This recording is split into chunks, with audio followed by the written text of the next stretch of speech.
உலகம் முழுவதும் கொண்டாடப்படும் ஒரு முக்கியமான நாள்.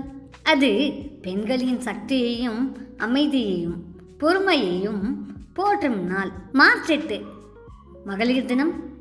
பெண்களுக்காக கொண்டாடப்படும் இந்த நாள். பெண் என்பவள் உடலாக மட்டுமே பார்க்கப்படும் காலகட்டத்தில் நாம் வாழ்ந்து கொண்டிருக்கிறோம். ஆனால் இந்த பெண் என்பவள் யார்? பெண் என்பவள் உலகத்தின் இதயம். ஒவ்வொரு பெண்ணின் இயக்கமும் நின்றுவிட்டால் நிச்சயமாக இந்த உலக இயக்கமும் நின்றுவிடும் என்பதில் ஐயமில்லை. 2000 ஆண்டு காலத்துக்கு முன்பே பெண்களோட இயல்பு, பொறுமை, கருணை எல்லாத்தையும் புரிஞ்ச நம்ம திருவள்ளுவர் ஐயா இந்த பெண்களை பற்றி என்ன சொல்றாரு அப்படின்னு தெரிஞ்சுக்குவோமா? வள்ளுவன் பாடாத பொருள் இல்லை, இருப்பினும் கூட இந்த பெண்மைக்கு என்ன மகுடம் சூட்டி இருக்கிறார். பெண்ணின் பெருந்தக்க யாவுள கற்பெனும் தென்மை உண்டாக பெறேன். மீண்டுமாக, பெண்மை பெருந்தக்க யாவுள கற்பெனும் திண்மை உண்டாக பெறேன். ஒரு பெண்ணின் மிகப்பெரிய அழகு என்ன தெரியுமா? அவள் அணியும் அணிகலனோ ஆடையோ எதுவும் இல்லை. ஒரு பெண்ணின் மன வலிமையும் கற்பும் தான் ஒரு பெண்ணுக்கு பேரழகு. எந்த ஒரு பெண் மன வலிமையோடு கற்பு நெறி தவறாது காத்து நிற்கிறாளோ அவள் தான் பேரழகி. அப்ப இந்த ஆடை ஆபரணம் இதெல்லாம் உயர்தரமா போடணும், உச்சகட்டமா படிச்சிருக்கணும், எல்லாம் சம்பாதிக்கணும் அப்படிங்கறது எல்லாம் தாண்டி இதெல்லாம் மனிதனா உண்டாக்குன ஒண்ணுதான். ஆனா பெண்ணுக்கு பேரழகு என்பது நம்ம வள்ளுவ பெருந்தகை சொல்லுவது கற்பு நெறி தவறாது மன வலிமையோடு ஒழுக்கத்துடன் குடும்பத்தை சமுதாயத்தை வழிநடத்தும் திறமையுள்ள அத்தனை பெண்களுமே பேரழகிதான் என்கிறார். கேட்கவே எவ்வளோ சந்தோஷமா இருக்கு.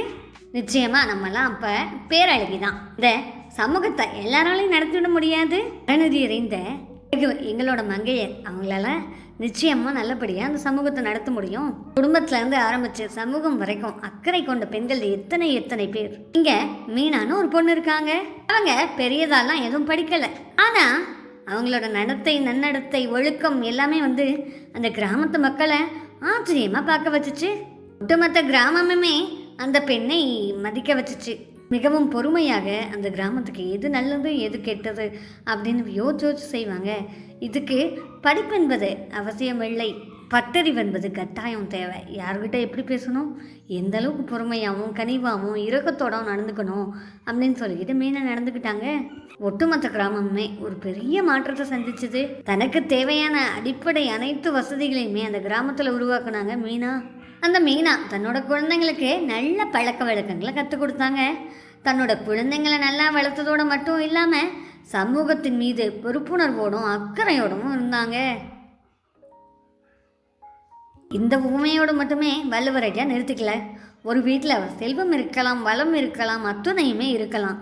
ஆனால் அந்த வீட்டில் வாழ்கிற பெண் நல்லவளா இல்லைன்னு வச்சுக்கோங்களேன், அத்தனை செல்வமும் அளிக்கப்படும், ஒன்றுமே இல்லாமல் ஆகிடும். என்ன இருந்தும் புரோஜனம் இல்லை. பெண் மட்டும் நல்லவளாக, ஒழுக்கம் பொருந்தியவளாக, நல்ல குணமுடையவளாக இல்லை அப்படின்னா அந்த ஒட்டுமொத்த செல்வமும் ஒட்டுமொத்தமாகவே அளிக்கப்படும் அப்படிங்கிறார். அதனால் இல்லாத என்பவள் நல்லவளாக இருக்கணும். அதையெல்லாம் பார்த்து தான் பாடினாங்களோ என்னமோ, ஆபதும் பெண்ணாலே அழிவதும் பெண்ணாலேன்னு.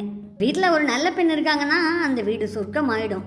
ஒருவேளை தன்னோட ஒழுக்கத்திலையும் நடத்தையிலையும் கற்பனரியிலையும் தவறான ஒரு பெண்ணாக இருக்காங்க அப்படின்னா அந்த ஒட்டுமொத்த குடும்பமே வெறுமையாகிடும். பெண்ணின் பரிமாணம் மகள், சகோதரி, மனைவி, தாய், பாட்டியம்மா இப்படி போயிட்டே இருக்கும். ஆனால் அதுக்குள்ள 1000 விஷயத்தை கற்றுக்கலாம். ஒரு தாய் என்பவள் தன் பசியை மறந்து தன் குழந்தைகளுக்கும் குடும்பத்துக்கும் முதல்ல உணவு கொடுப்பாங்க. ஒரு சகோதரி என்பவங்க தன்னோட கனவுகளை எல்லாம் விட்டு கொடுத்து தன்னோட உடன்பிறப்புக்கு உதவியாக இருப்பாங்க. பாட்டியம்மா பற்றி சொல்லவே வேணாம், குழந்தைங்களுக்கு அக்கறையாக பார்த்து செய்வாங்க. அன்பும் மரணம் உடைத்தாயின் இல்வாழ்க்கை பண்பும் பயனும் அது. ஒரு குடும்பத்தில் அன்பும் மரணம் ஒழுக்கமும் இருந்தால் அந்த வாழ்க்கை மிகவும் உயர்ந்ததாக மாறும். அந்த அன்பின் பெரும்பான்மையான மையம் என்பது பெண்கள் தான். பெண்களின் சக்தி மிகப்பெரிய மாற்றங்களை உண்டாக்கி இருக்கிறது. அன்பால், அறிவால், சக்தியால், தன்னுடைய துணிச்சலால். இத்தகைய பெருமை கொண்ட எங்க பெண்களை கொண்டாடாம எப்படி? மகளிருக்காகவே ஒரு நாள், மனசை மகிழ்விக்கிறதுக்காகவே ஒரு நாள் அப்படி இருந்தால் மட்டும் பத்தாது. வாழ்நாள் முழுக்க உங்களுக்கு தன்னை மாற்றிக்கொள்ளும் மாண்புடைய பெண்களை மதியுங்கள், ரசியுங்கள். இந்த சமூகம் மட்டும் இல்லை, மாற்றமே முடியாது என நினைத்த பல காரியங்களையும் கூட அவர்கள் சாத்தியமாக்கி காட்டுவார்கள். இனிமேலாம் முடியாதுப்பா, எதுவுமே நடக்காது அப்படின்னு ஏதோ நீங்கள் நினச்சிட்டு இருக்கீங்கன்னு வச்சுக்கோங்களேன்.